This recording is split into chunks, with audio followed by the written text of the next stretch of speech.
প্রশ্ন 1, নামাজ ইসলামের কততম স্তম্ভ? এ প্রথম, বি দ্বিতীয়, সি তৃতীয়। সঠিক উত্তরটি হবে অপশন বি দ্বিতীয়। প্রশ্ন 2, ইসলামের প্রথম আজান হয় কোন মসজিদে? এ মসজিদে হারাম, বি মসজিদে নববী, সি মসজিদুল আকসা। সঠিক উত্তরটি হবে অপশন বি মসজিদে নববী।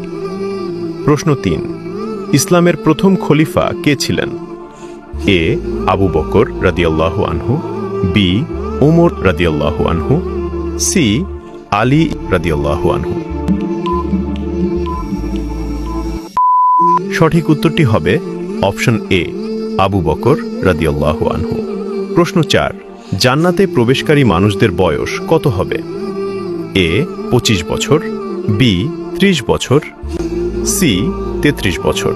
আপনি যদি একটি প্রশ্নের উত্তর পেয়ে থাকেন তাহলে কমেন্টের মাধ্যমে শুকরিয়া আদায় করুন আলহামদুলিল্লাহ। সঠিক উত্তরটি হবে সি 33 বছর। 1 মিনিট সময় দিন, স্কিপ করবেন না। রাসূলুল্লাহ সাল্লাল্লাহু আলাইহি ওয়াসাল্লাম বলেছেন, মানুষ মৃত্যুবরণ করলে তার সব আমল বন্ধ হয়ে যায়, 3টি ছাড়া: সাদাকায়ে জারিয়া, উপকারী জ্ঞান এবং নেক সন্তান। সুবহানাল্লাহ। এই উপকারী জ্ঞানটি শেয়ার করুন। এই জ্ঞানটি শেয়ার করার মাধ্যমে আপনিও সাদাকায়ে জারিয়ার পেতে পারে। একটি শেয়ারই হতে পারে আপনার চিরস্থায়ী নাজাতের কারণ।